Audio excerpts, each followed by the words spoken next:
Welcome to the Viking Age podcast, the official podcast of the VikingAge.com. My name is Chris Schad. I write for FanSided and Zone Coverage. My co-host is Adam Patrick, a lead editor for the NFL division, and he runs the VikingAge.com for FanSided. We do this every week right here on the Viking Age YouTube channel on Tuesday and Friday mornings. We're also in podcast form on Apple and Spotify the very next day. But however you consume us, make sure you like, comment, share, and subscribe so you never miss a new episode and we can spread the word to the masses.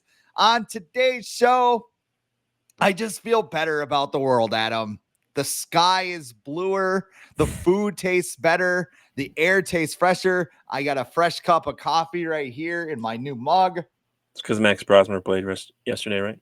Max Brosmer, our quarterback god, got into the game because the Vikings crushed the Cincinnati Bengals and the Packers lost to the Browns. So that probably has something to do with it. So we will talk about Carson Wentz's debut, Jordan Mason, and the offensive line.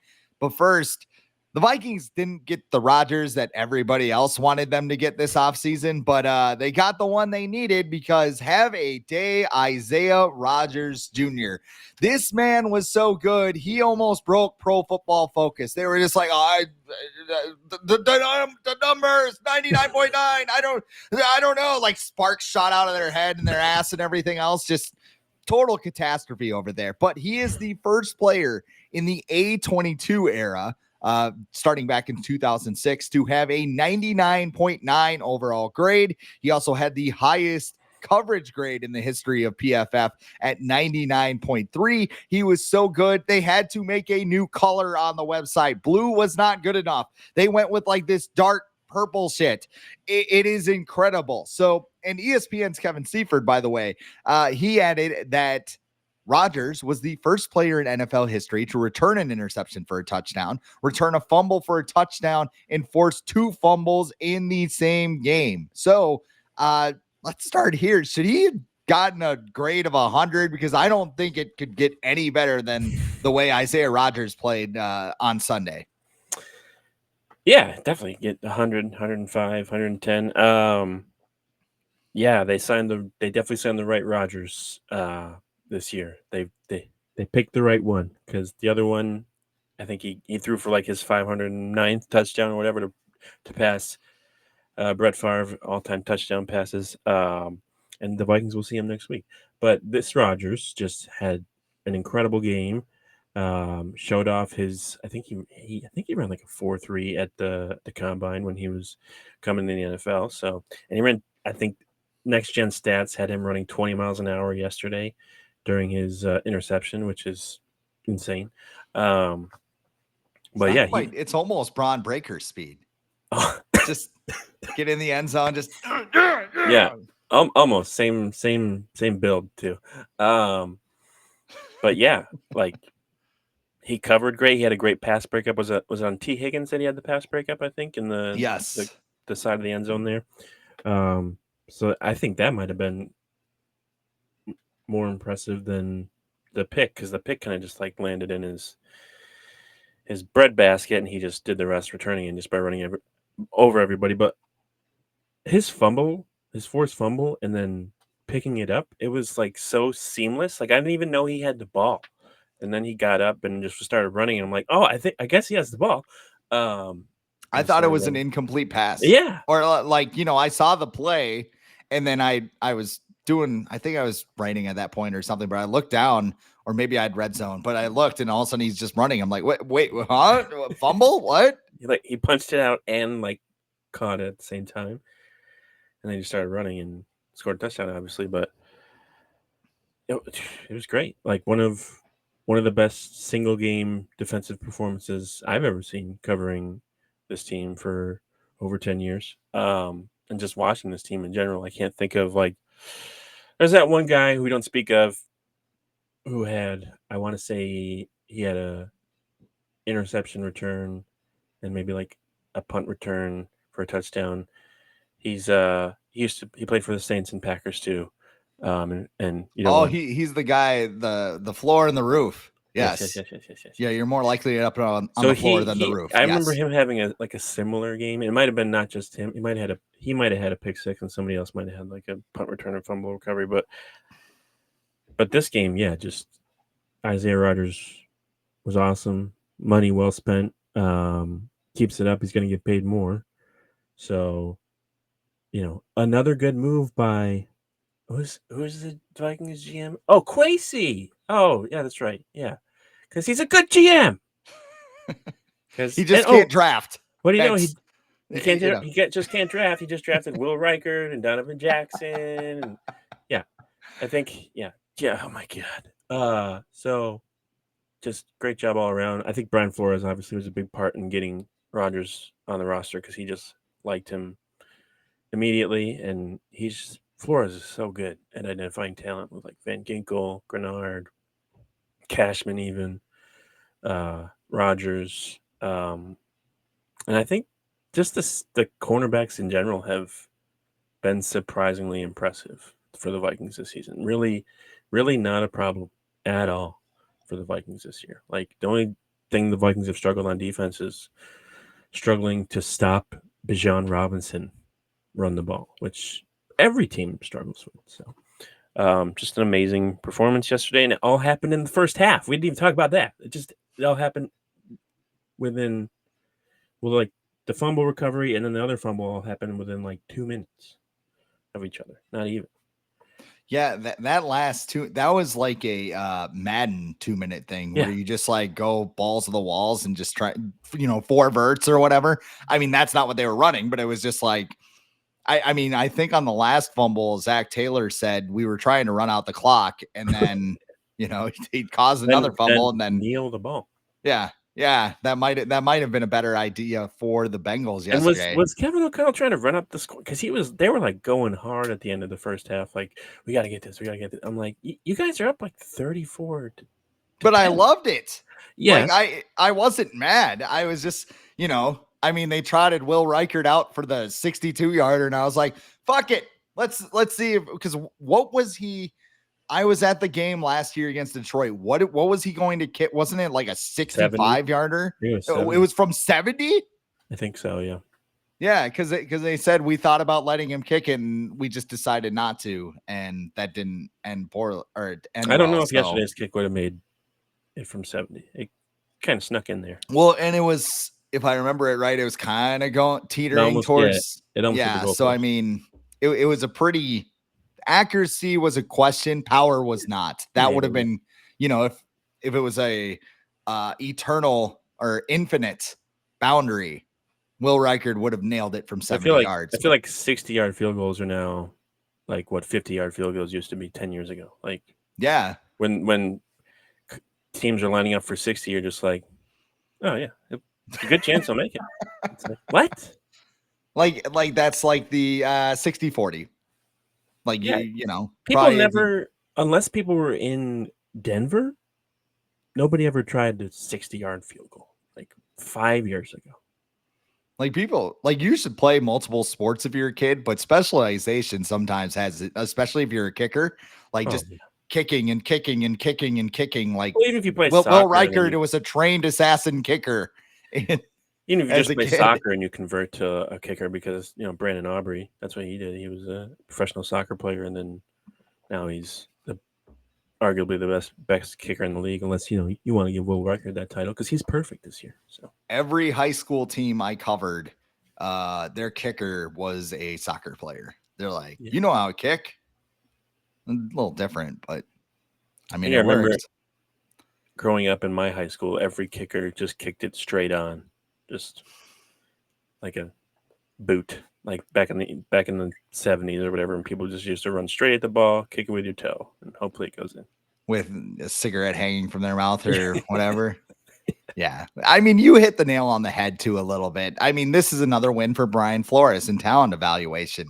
Kwesi Adolfo-Mensah, and he doesn't, I know he spent a lot of money in free agency this year, but he usually looks for guys that are on an upward trajectory, even with like Will Fries That guy is 26 years old. He'll probably be in line for a second contract if he does well. Like Rodgers is on that trajectory. Byron Murphy Jr. is another guy. They signed him pretty young. Grenard. He did well in that first 3 years. Yeah, Grenard. I mean, there are a lot of players that they look for in free agency where Sam Ekstrom said this when he started, buy the dip. Kwesi's a stock guy. Like that is basically what they're doing here. In this cornerback room, like you said, it has been one of the biggest surprises of the year because we were like, you sure you don't want Jair Alexander? You sure you don't want Jalen Ramsey? Trade for Sauce Gardner. Yeah, yes. Trade for Sauce, Jordan Addison for Sauce Gardner. We'll see how that pans out when he comes back next week. Like it's all those little things. And now, like the corners, I mean, outside of the second cornerback spot, which is Jeff Okudah and Dwight McGlothern, I feel pretty good about. I wouldn't be shocked if they made a modest trade for a corner at the trade deadline, to be honest, because I think they still have 11 draft picks and a bunch of cap space. So all of those things look pretty good for the Vikings right now. Outside of Rodgers, I mean, the Vikings defense continued to ball out as well. And I know it's Jake Browning, who we found out why the Vikings cut him yesterday. There's no sense to throw your helmet around and, get all macho about it. Like you are what you are. And the Bengals also hit the keg before the games, obviously, with 5 fumbles. So, I mean, that helped. But I mean, just looking at the PFF grades, there were highlights all over the place. Dallas Turner led the Vikings with 5 pressures on 13 pass rushing snaps. Jalen Redmond had an 89.8 overall grade and an 84.2 run defense grade. Also had 4 pressures defending the pass. Theo Jackson, 91.5 overall grade, 89.4 coverage grade. Jonathan Grenard had 4 pressures and a 90 PFF grade. Harrison Smith came back, 81.7 grade on 22 snaps. Like, is this just the Vikings have the right personnel, which I think is the truth, but Harrison Smith coming back, is he, to quote Reggie Jackson, is he the straw that stirs the drink for the Vikings defense? Definitely. It's such a mint quote, by the way. I love it. Yeah, and it's very true, especially with Harrison Smith, because you talk about that Isaiah Rodgers interception. I believe he tipped that ball, or at least got in the throwing lane to cause Jake Browning to throw it in Isaiah Rodgers' hands, and he just made an immediate impact. He gets guys, in their spots where they're supposed to be. He's basically like a coach on the field for the Vikings at this point. Like, he can still keep up with guys, but, whatever he lacks in athleticism and speed and stuff, he makes up for in smarts when he's on the field. Still, at this point in his career, I feel like he's underrated in terms of, like, some of the best safeties in the league. I feel like he should still be in that conversation, and people just probably take him for granted with how good he is and how consistent he is whenever he's out in the field. So, yeah, having Harrison Smith back was huge. Getting Van Ginkel back was huge. Dallas Turner, him turning a corner now, it feels like, is awesome. Jalen Redmond's probably going to be a starter next year, just because he's just playing so well this year. I noticed, not to cut you off, but I noticed Javon Hargrave only played like 10 snaps. He got hurt. Oh, he got hurt. So that's why Redmond probably got more run. Chest injury, I think. O'Connell. Yes. I think O'Connell said he could have finished the game if needed, but they were up by a bajillion points, so they didn't need him to go out there. So that's why he didn't play a lot. But yeah, there's a lot of. It's not just like the starting lineup for the Vikings that is playing well. You have the depth playing well. You have the corners playing well, like you mentioned, Theo Jackson playing well. Like, it was a perfect game, really, for the Vikings defense yesterday. Like, any defensive coach would that's like their dream game, pretty much, to have a fumble return for a touchdown. I think that how many passes they intercept? 2, because Metellus had 1, 2. So, like, and then I think I saw, it might have been midway through the game, somebody posted that the Vikings had like an 83% pass rush win rate against the Bengals yesterday. Poor Joe Burrow. Like, I know he didn't play, but, like, my God, they cannot fix that offensive line. Well, they had to pay his receivers. Yeah, that too. I think I saw something that and defensive said, end or whatever, Trey Hendrickson. yeah, I think I saw something that said he's already been sacked more than Andrew Luck was during his career. Fewer games too, I think. Oh Or my no, same God. amount of games, but he has like 50 more sacks or something like that. Yeah. I don't think Joe Burrow is going to turn into like an ogre. And I've learned a lot about turf toe this week, probably more than I wanted to, because I've discovered that it's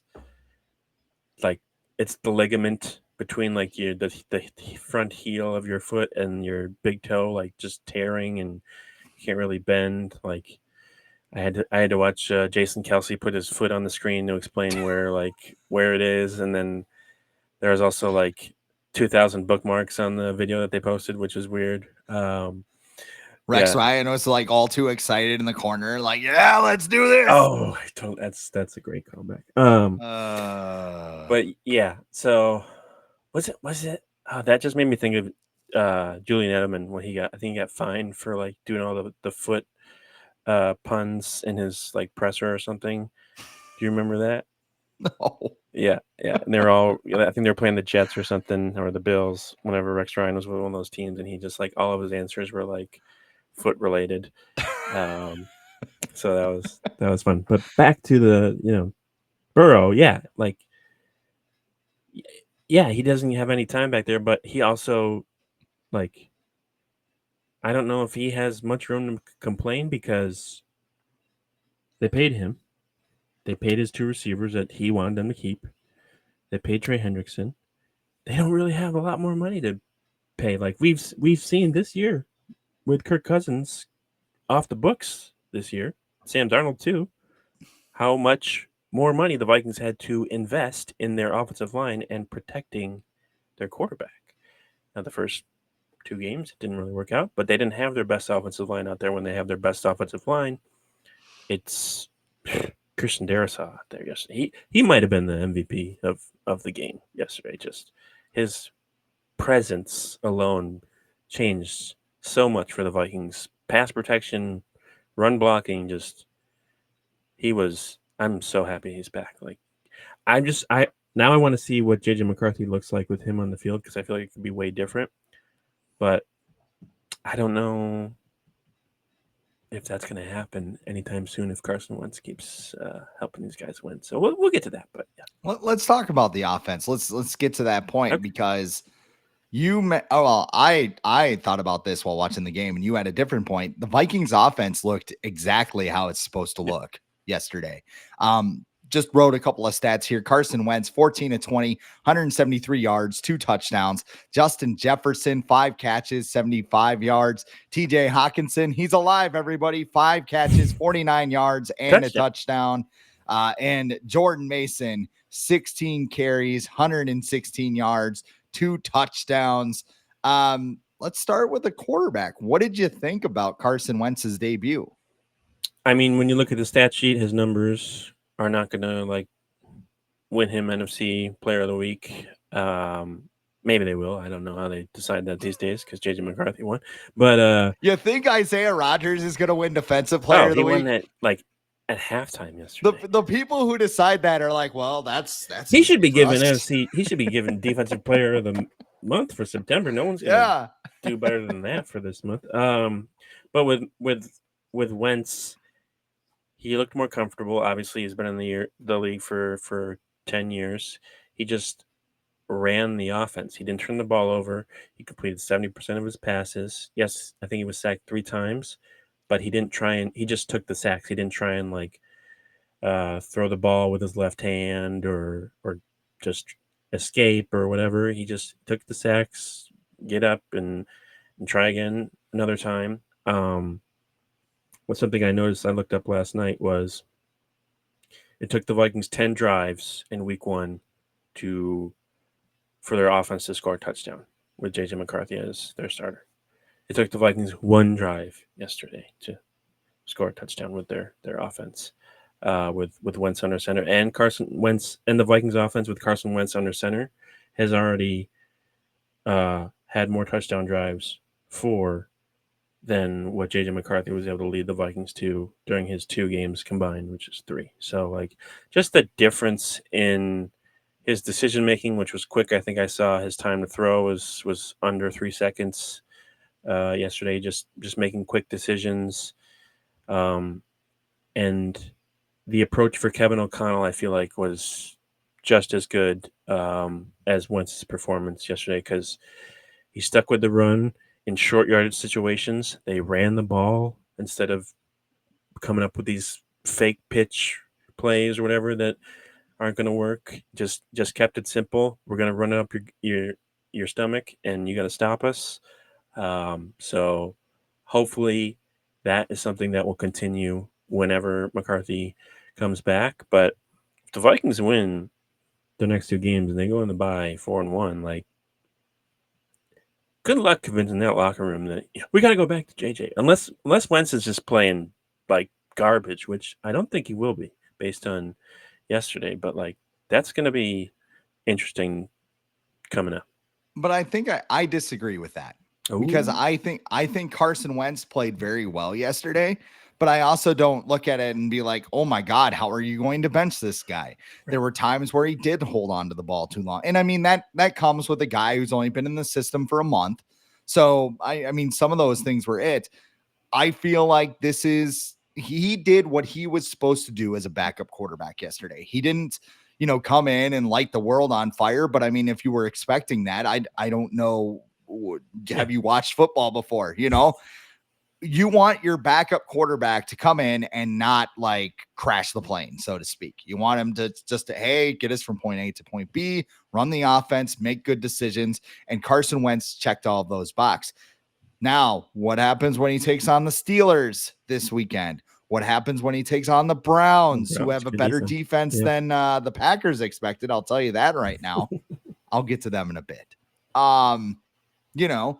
I mean, this whole stretch here, I am a little skittish about JJ's current timeline because it sounds like week 7 is when he might come back. And I mean, Eagles. Yeah, against the Eagles, then you get the Chargers, then you get the Lions. Like, this schedule gets a little tougher. There's no like easy part where you can just insert him back in. But really. But he's got to get back in there. Like, right. He's not going to learn it. I mean, maybe he gets the practice reps as a backup, but even at this point of the season, the starter is getting those reps because he's going to play in the game. Like, JJ McCarthy, it's not about the mental thing for me. And it might be a little bit where he just needs to get used to the speed of the game. But you know how you adjust to that? You play in games, you figure it out. Like, I don't know. I sit here and I'm just I'll counterpoint to your counterpoint. I'll go back to 2017 when Case Keenum filled in for Sam Bradford. He filled in for like those 2 or 3 games after Bradford got hurt, and I believe they tried to get Bradford back in. Was it like week 5 or 6 on that Monday night game against the Bears, and Bradford lasted 1 half before the Vikings were like, nope, okay, we're gonna go back to Case. His knee was bone on bone. But I'm saying, like, the Vikings just went back to Bradford automatically and without being like, we got a good thing going here with Case. Like, let's not screw it up. And I think there's been a lot of instances in the past where teams have decided not to go with the hot hand or whatever, and it's gone badly. And I think, like, yes, a main goal of this year is to develop JJ McCarthy so that he can help you in the future. But there's a lot of guys on that Vikings team who are on 1-year deals or whose contract expires at the end of the season that don't care about JJ McCarthy's development. They're there to win this year. And I feel like if Carson Wentz plays like he played on Sunday for the next 2 weeks, I know it's not amazing numbers, but it's solid and your offense is run well, it's efficient, and you're winning games. I just feel like it's going to be very tough for Kevin O'Connell to go in that locker room and be like, all right, guys, we're going back to McCarthy. And then, like, if McCarthy struggles in week 7, what do? You sit the kid again and go back to Wentz? Because, like, then I feel like it's just a never-ending cycle of, like, you've created a problem that didn't really need to be created. So it's something fascinating to me, like, that's going to have to play out. I'm confident in Kevin O'Connell to make the right decision because I feel like he's capable. He's not going to put McCarthy out there if he doesn't think he's ready. But, like, these next 2 weeks are going to be very interesting. Last thing I'll say about this, and I got one more point, and part of it's something you said to me yesterday. JJ McCarthy is going to be in an entirely different offense than he was in those first 2 weeks, because you get Christian Darasaw back, you get Jordan Addison back, which, by the way, I do want to point out, thank God we traded for Adam Thielen. Does he have more drops than catches? He has 1 drop and 2 catches. Only so one? Yeah, but his drop rating on PFF's like a 26 point something. But 2 catches for 23 yards over 3 weeks. No catches yesterday, just a drop. They showed his wife or his family on the TV broadcast after Hawkinson scored. They showed them for like 5 seconds. I was like, that should have been Adam's touchdown. Yeah, I'm sorry. I'm not going to go down that road. I'm just going down the Adam Thielen path because I was told there was nobody else the Vikings could trade for or sign off the free agent market that could do what Adam Thielen did, because he knows the offense and everything else. And did you know he's from Minnesota? Like, here's my thing. You can't wear a Randy Moss jersey going to the game and then disappear for 3 hours. I'm sorry. I know you're from Minnesota. I know you're pandering to all the people who are like, oh, now I can wear my Adam Thielen jersey. This is so great. The hometown kid is home. I don't get, you could be from Mars for all I care. Like, that was an excessive trade. It was not necessary in my mind. I know Jalen Naylor was up in the air. He's been very good in that role. So, I mean, Adam Thielen's going to be a wide receiver 4, and maybe as the year goes on, he makes a bigger impact. But I that's my big problem. Like, everybody jumped down my throat on X last week because I said, gosh, you couldn't get anybody better than this. And they said, well, it's the offensive line and the quarterback. That post also had a lot of likes too. So a lot of people were on my side. So all I'm saying is that it was an excessive move. The Vikings may not have needed to do that. Now, maybe, people in the building would be like, Adam's been great. And I'm sure he is. Oh, yeah. Like, this is not a personal attack on Adam Thielen. This is just, I don't know. I'm more just slamming the fans who are like, you have to get Adam Thielen. There's nobody else you could possibly get to fill this role. So I don't know. Jordan Addison's coming back, and I'm excited for it. Yeah. I like how the Panthers fans too were like, oh no, we can't trade him. He's our best receiver. And it's like, that's your best receiver? No. Speaking of the Panthers, 30-0 over the Did you see what happened yesterday? Raheem Morris talking about like Kirk, because they put Kirk in? Well, they did. Yeah, they put Kirko in the second half.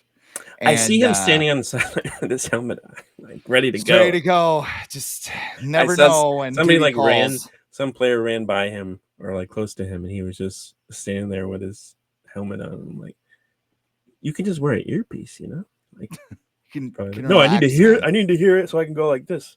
Yeah, just on the sidelines, just teeth gritted and everything else. No, they put him in the second half because Atlanta got dog walked. Oh, did a young quarterback struggle? Yeah, the young quarterback struggled. What? Weird how that works. But Raheem Morris, they asked him, they're like, so Kirk's got a chance to win his bet. And one word, no. Not even like, Kirk's been great. He's accepting. No, we're not doing this. I saw some reports yesterday before the games that like Falcons are still looking to trade Kirk, but no offers because they want too much. And I'm like, of course they do. But nobody wants to pay him $45 million. Right. And we'll see how those offers are come trade deadline. I don't even know who would trade. Like at this point, who's going to trade for him? The Browns? They don't care. They're not trying to win. Maybe they are after yesterday. But. Kevin Stefanski might get canned, so he might be like, hey. Yeah, but he'll get hired immediately by somebody. Exactly. Else. Yeah, he will have no trouble finding a job. Like the front office failed him. Well, yeah. How much was Stefanski ownership? So Watson was an ownership decision. Oh, yeah. Okay. So was Shedeur Sanders. Yeah, that was an ownership decision too. I mean, if you look at the draft day video and they're all like, all right. Yeah. It's like WrestleMania going to Saudi Arabia. We love Dylan Gabriel, though. Yeah. You mentioned it a little bit, too. I mean, with Christian Darasaw back, the offensive line, it didn't look great. There were false starts. Michael Juergens had 3 penalties. So get well soon, Ryan Kelly. But I felt like the biggest improvement, and this helps Jordan Mason, the run blocking. Will Fries had a 73.2 grade, Juergens 63.0, Darasaw 60.8, O'Neal 60.5, and then Donovan Jackson 58.9. But Brian Baldinger was on X this morning, just like loving it. Just like, look at this guy right here. This Donovan Jackson. He's just in the hole right here. Bam, right there. That Jersey Shore fist pump. Like, yeah. Like, you know, if that doesn't get you going along with coffee and a Vikings mug, I don't know what to tell you. So there is that.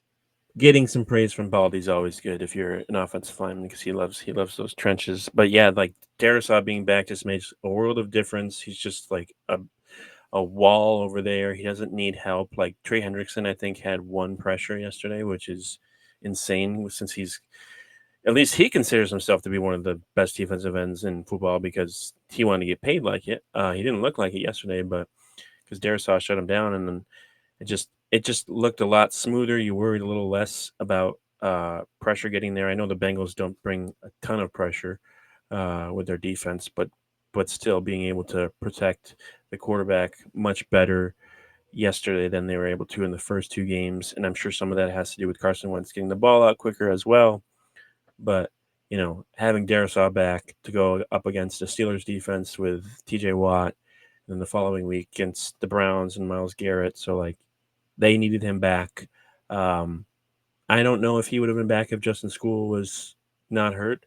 I would like to think he would be because Justin School pretty much played like he was hurt anyways when he was out there.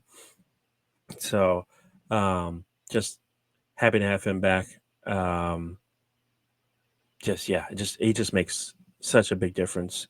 Pass protection, like you saw the first carry yesterday was to the left side of the offensive line, and Darasaw just like sealed everybody off. So Jordan Mason can get like 7 or 8 yards. So it's really good, and hopefully he can stay healthy for the rest of the season because I think if JJ McCarthy's back out there, it's gonna make a huge difference for him. Well, of course, now that the Vikings are 2-1, they got the offensive line looking good again. Why not go overseas? Head over to Ireland. Maybe you can get some pints with Seamus. You think you just walk into a bar and like Seamus, what's up, fella? I feel like he's gonna be there. He has to be, right? It's Ireland. Seamus because probably he's is just gone. everywhere. I want to say he's gone to London games in the past. I feel like He's definitely been to the college football games because I remember he was a guest pitcher for game day. That's right. And he was getting smashed with Pat McAfee in a. I imagine just being in a pub and like Seamus and Pat McAfee walk in, just like, oh shit's getting real. Like, yeah. Well, you don't. This is not good. You don't have to worry about paying probably anymore. But yes, exactly. Would you want Becky Lynch over there or Seamus? I feel like Finn Balor. Is he Irish? Finn's Irish. Yeah. Okay. All right. Yeah. Great Irish wrestlers. We'll go over that in another episode. But the Vikings will go to Ireland. They'll take on Aaron Rodgers. Fuck that guy. And the Pittsburgh Steelers. That's just our new thing. Every time we mention Aaron Rodgers, fuck that guy. Then we go face the Browns the following week. And I want to take this time to laugh at the Green Bay Packers because medical staff absolutely balling.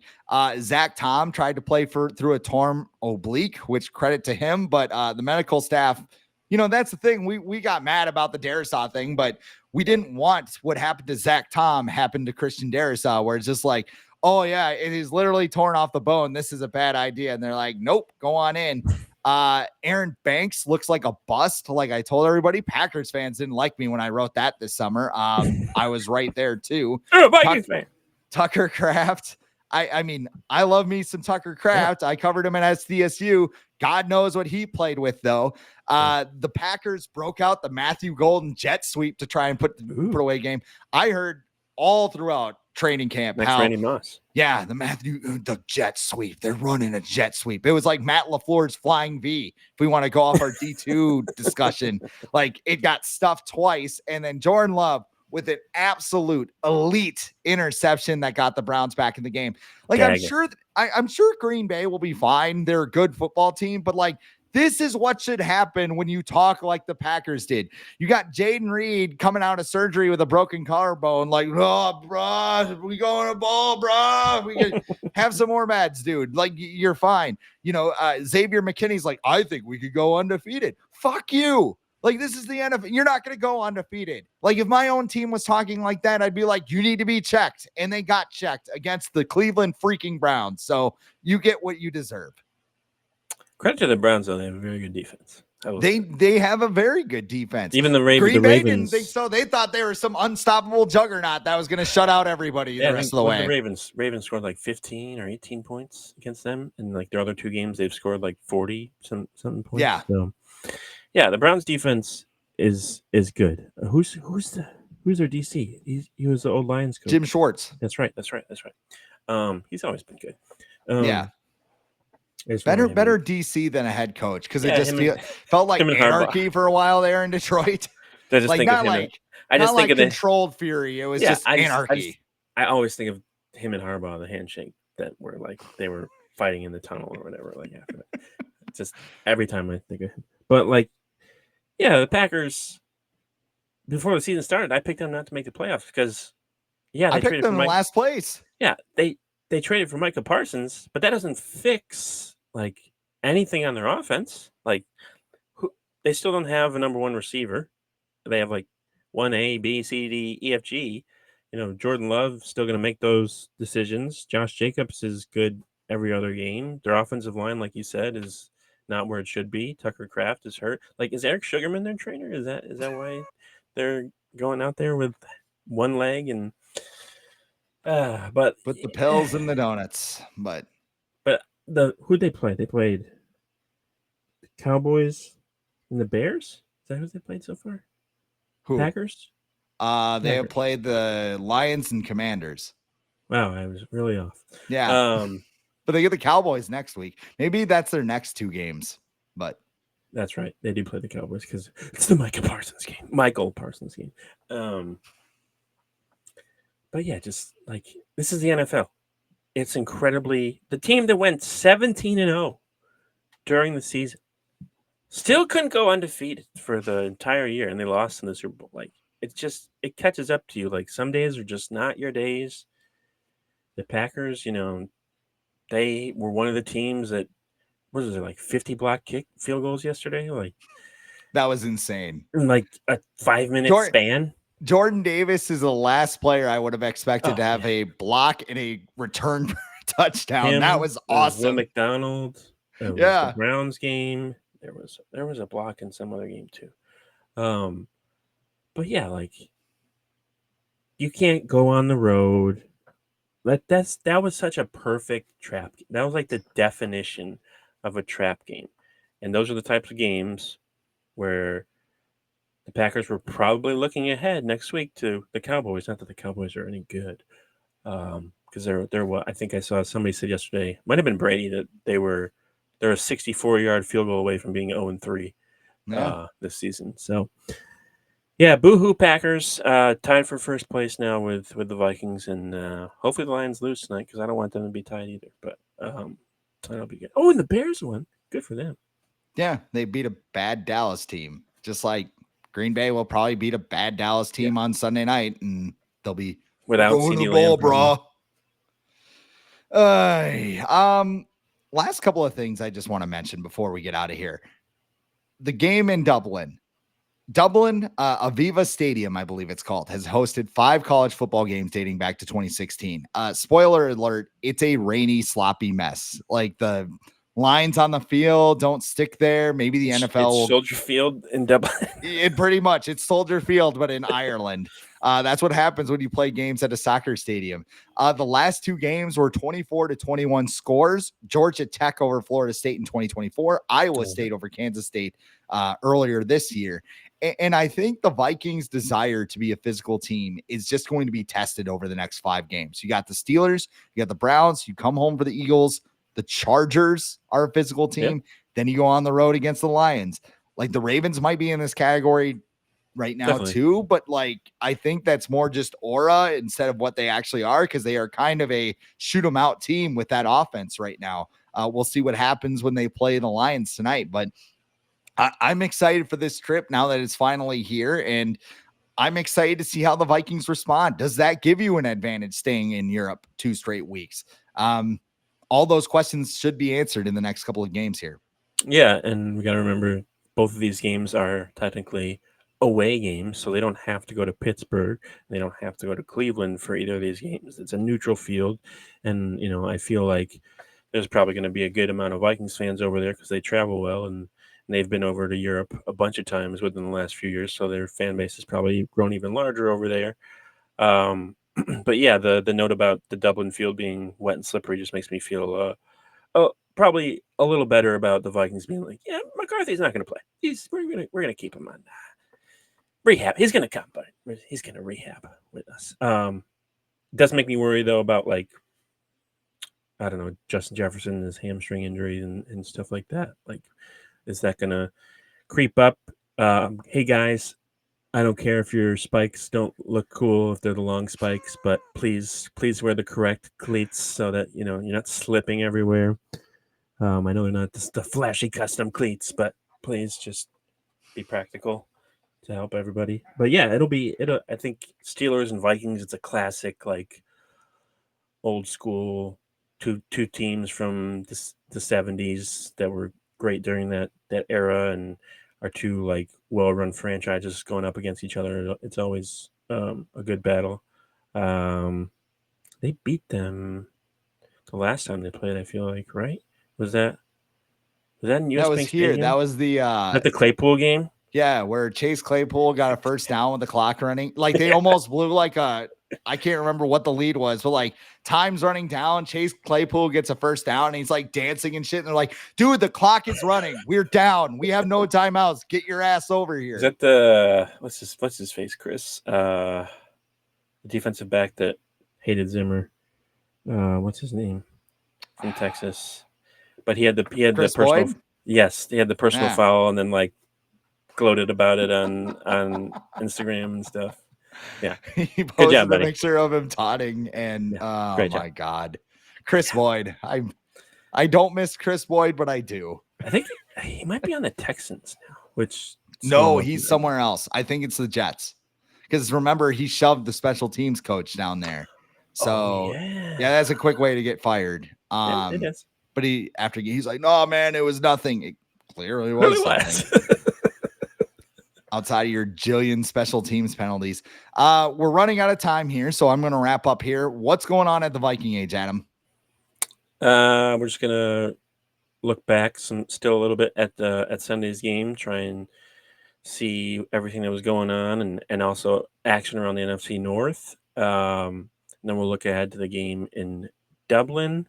I will be off for that game, and I live on the West Coast. That game will be starting at 6:30 my time, so that'll be fun to wake up for that. But then also on Friday, we'll have a special guest interview on here that we'll be posting with a former Vikings player who is also a Hall of Famer. So that'll be fun too.